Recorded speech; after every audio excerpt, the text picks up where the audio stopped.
ഇന്ന് ധർമ്മസ്ഥലയിൽ ഇപ്പം കുറച്ചു നേരം മുന്നേ നമ്മളെ യൂട്യൂബേഴ്സായ മാധ്യമപ്രവർത്തകരെ ധർമ്മസ്ഥലയിലുള്ള ഡി കമ്പനി വന്നിട്ട് പൈശാചികമായിട്ട് അടിച്ച് ഭയങ്കരമായി പരിക്കേൽപ്പിച്ച് 3 ആൾക്കാരെ നില ഗുരുതര. അപ്പോൾ എല്ലാവരും കേൾക്കുന്നുണ്ടെന്ന് വിചാരിക്കണേ.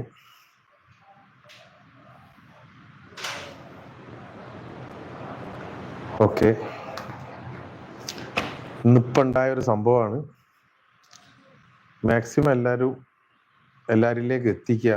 ലൈക്ക് അടിച്ചാലും മതിയാവും എന്ന് വിചാരിക്കുന്നു. 3 ആൾക്കാരും എനിക്ക് വേണ്ടപ്പെട്ട ആൾക്കാരാണ്. 3 മാധ്യമ പ്രവർത്തകരും കഴിഞ്ഞ കുറേ കാലമായിട്ട് ഇതിൻ്റെ പിന്നിൽ രാത്രി പകല് എന്നൊന്നും ഇല്ലാതെ അത്രയും കഷ്ടപ്പെട്ടിട്ട് പോരാടി കൊണ്ട് നിൽക്കണ 3 ചെറുപ്പക്കാരാണ്. 100ഓളം ആളുകൾ വന്നിട്ട് ഡി കമ്പനി എന്ന് പറഞ്ഞിട്ട് ഒരു ഓട്ടോറിക്ഷൻ്റെ കാര്യം ഞാൻ പറഞ്ഞില്ലേനോ, ആ ഓട്ടോയിൽ വന്നിട്ട് മാരകമായി അടിച്ച് പരിക്കേൽപ്പിച്ച് ഇപ്പം 3 ആൾക്കാരെ നില ഗുരുതരാവസ്ഥയിലാണ്. ഞാൻ എല്ലാ മാധ്യമങ്ങളിലും വിളിച്ച് പറഞ്ഞിട്ടുണ്ട്, ന്യൂസ് വരികയും നമ്മളെ കയ്യിലൊരു മാധ്യമം ഉണ്ടായതുകൊണ്ട് അപ്പം ജനങ്ങളിലേക്ക് എത്തിക്കുകയാണ്. ഇതാണ് ഇപ്പം അവിടുത്തെ അവസ്ഥ.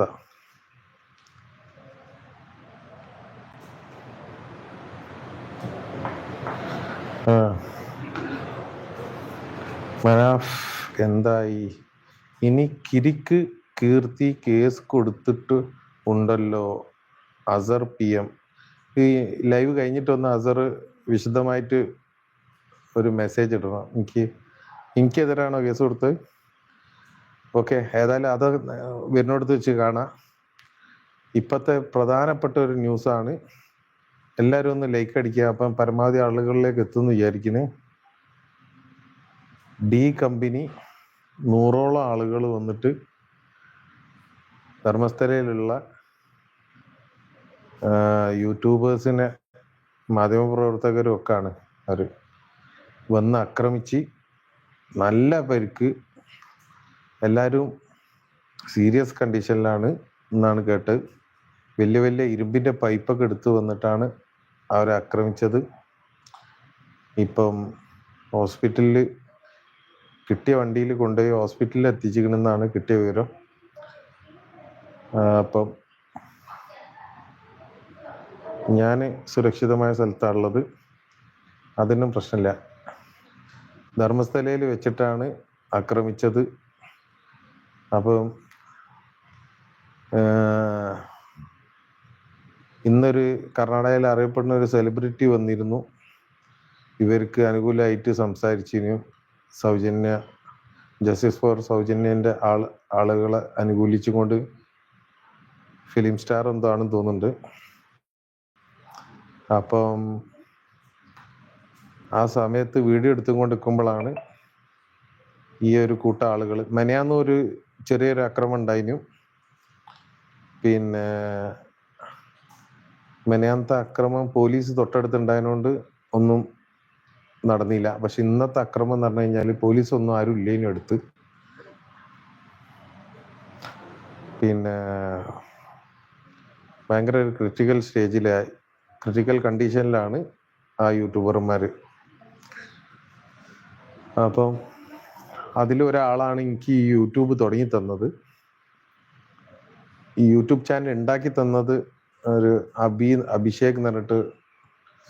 അപ്പം അഭിഷേകിന് ഏറ്റവും കൂടുതൽ സീരിയസ് ഉള്ളത്. പിന്നെ ഇനി എന്താവും ഇതിൻ്റെ കാര്യങ്ങൾ എന്നുള്ളത് അറിയില്ല. ഇതാണ് നമ്മളെ നാടിൻ്റെ അവസ്ഥ. സത്യത്തിനും നീതിക്കും വേണ്ടി നിന്ന് കഴിഞ്ഞാൽ ഇങ്ങനാണ് അവസ്ഥ. അപ്പം നമ്മൾ പ്രതികരിക്കണം. ഐറ്റങ്ങൾക്ക് വേറൊന്നും സംഭവിക്കരുത് എന്നുള്ള പ്രാർത്ഥന എല്ലാവരും ഉണ്ടാവണം. കേട്ടിട്ട് ആകെ ഷോക്കായി. മിക്കവാറും കുറച്ച് കഴിഞ്ഞാൽ ചാനലിലൊക്കെ വരും എന്ന് വിചാരിക്കുന്നു. അതാണ് ഞാൻ പെട്ടെന്ന് ഇട്ടത്. കാരണം ജനങ്ങൾ അറിയണം.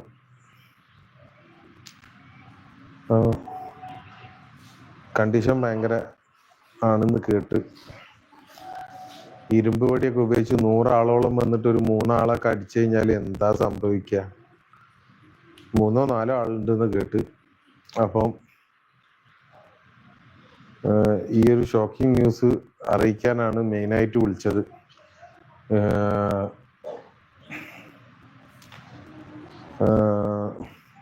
ബന്ദർ ക്രിയേഷൻ ഇതിൽ കൂടെ കുറച്ചുകൂടി കാര്യങ്ങൾ വ്യക്തമാകുന്നു. ഓക്കെ, ഇതാണ് അവസ്ഥ. എന്താ ഇത് ഈ ഒരു അക്രമം പ്രതീക്ഷിച്ചതല്ലേനും. അവിടെയുള്ള ചെറിയ ചെറുപ്പക്കാർ ചെക്കന്മാരാണ്. 3 എണ്ണത്തിന്റെ സ്ഥിതിയും സീരിയസ് തന്നെയാണ്. 100ഓളം ആളുകൾ ഓട്ടോറിക്ഷയിൽ ഡി കമ്പനി എന്ന് പറഞ്ഞിട്ട് നിങ്ങളിപ്പോ ഈ ന്യൂസിലൊക്കെ കേൾക്കില്ലേ, ഡി ഗാങ്, ഡി കമ്പനി എന്നൊക്കെ പറയണേ. ആ ഒരു പേരിലാണ് ഇവരെല്ലാരും വിളിക്കല് കർണാടകയില്, ഡി ഗാങ് എന്ന് പറഞ്ഞിട്ട്. അപ്പൊ ഈ ഡി ഗാങ്ങിൽ പെട്ട ആളുകളാണ് വന്ന് ആക്രമിച്ചത്. ഇരുമ്പ് പൈപ്പൊക്കെ ഉപയോഗിച്ചിട്ടാണ് അടിച്ച് ഇതാക്കിയ. മറ്റു മാരകായുധങ്ങളൊക്കെ ഉണ്ടായിന്ന് പറഞ്ഞിട്ട്. ഇനി നാളെ മുതൽ ഇപ്പൊ ഇനി ഏത് കോലത്തിലേക്കാവും കർണാടകയിലെ സ്ഥിതി എന്നുള്ളത് അറിയില്ല. ജനങ്ങളൊക്കെ എന്തായാലും ഇളകിക്കണ്. നാളെ ബാക്കിയുള്ള കാര്യങ്ങൾ. അപ്പൊ കേരളത്തിന്റെ ഭാഗത്തുനിന്ന് തീർച്ചയായിട്ടും നിങ്ങളെല്ലാവരും പ്രതിഷേധം അറിയിക്കണം. കാരണം ഒരു സത്യത്തിനും വേണ്ടിയിട്ടുള്ളതാണ്. ഇങ്ങനെ ഒരു കൂട്ടരെ അടിക്കാനുണ്ടെങ്കിൽ അതിന്റെ അർത്ഥം ഇതിന്റെ പിന്നിൽ ഏതോ ശക്തരായ ആളുകളുണ്ട്. ഇതിന്റെ പ്രതികൾ അത്രയും ശക്തരാണെന്നുള്ളത് മനസ്സിലാക്കാവുന്നതേ ഉള്ളൂ. ഈ അടി അവർ ചെയ്ത ഏറ്റവും വലിയ മണ്ടത്തരാണ്.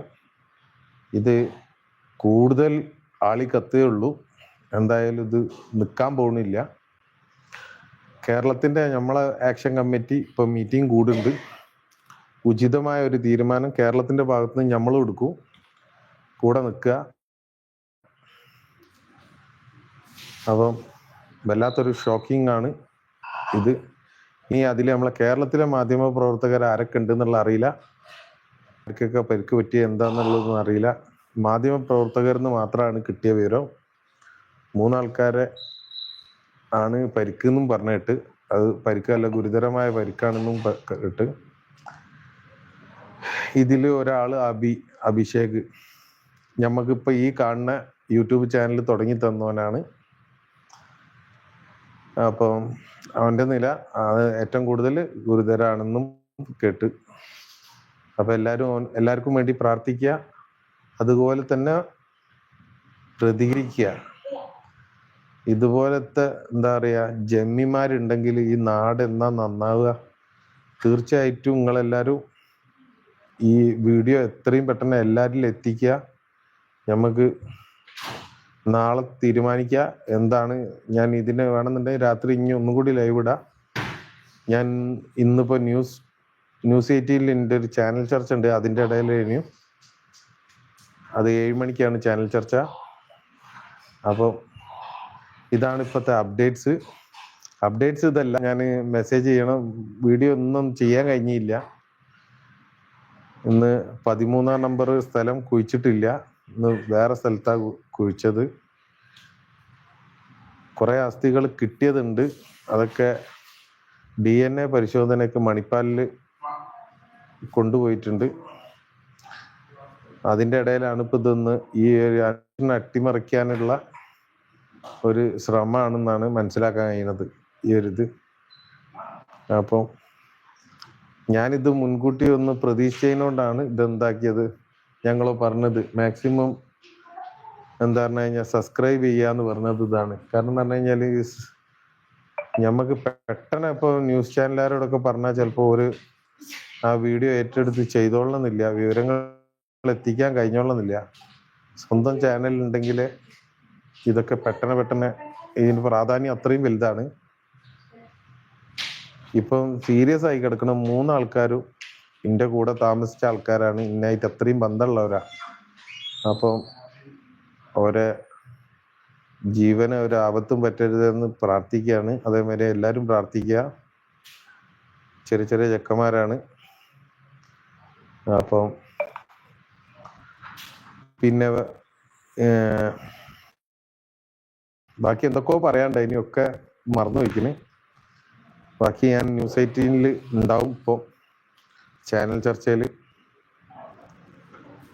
അപ്പോൾ കഴിയുകയാണെന്നുണ്ടെങ്കിൽ പിന്നെ രാത്രി ഞാൻ 10 മണിക്ക് ശേഷം 10 മണിക്ക് ഞാൻ ലൈവിൽ വരാം. ബാക്കി വിശദമായി കാര്യങ്ങൾ പറയാം.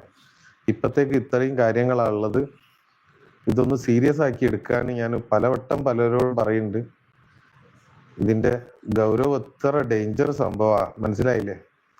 നിങ്ങൾക്ക് ന്യൂസിൽ ഓരോ വിഷ്വൽസ് ഒക്കെ ഇപ്പൊ എടുക്കാൻ പോയിട്ടുണ്ട്. ഞാൻ ലൊക്കേഷൻ വിട്ടുകൊടുത്തിരിക്കുന്ന ഹോസ്പിറ്റലിന്റെ. ചാനലാർ അങ്ങോട്ട് പോയിക്കുന്നു. നമ്മളെ കേരളത്തിലുള്ള എത്ര ചാനലാർ അതിൽ പെട്ടിട്ടുണ്ട് എന്നൊന്നും അറിയില്ല. ഏതായാലും കളി കാര്യമാണെന്നുള്ളത് മറ്റുള്ളവർക്ക് ഇപ്പം ബോധ്യമായെന്ന് വിചാരിക്കുന്നു. ഞാൻ അതാ മുന്നേ പറയണത്. ഇപ്പൊ മനസ്സിലായില്ലേ, നേതാക്കന്മാരും മറ്റ് സെലിബ്രിറ്റികളൊന്നും ഇത് തൊടാത്തതിന്റെ വിഷയം ഇതാണ്. ഇത്ര വലിയ പ്രശ്നമാണ്. അപ്പം എല്ലാവരും ഇതിനെ സപ്പോർട്ട് ചെയ്യുക.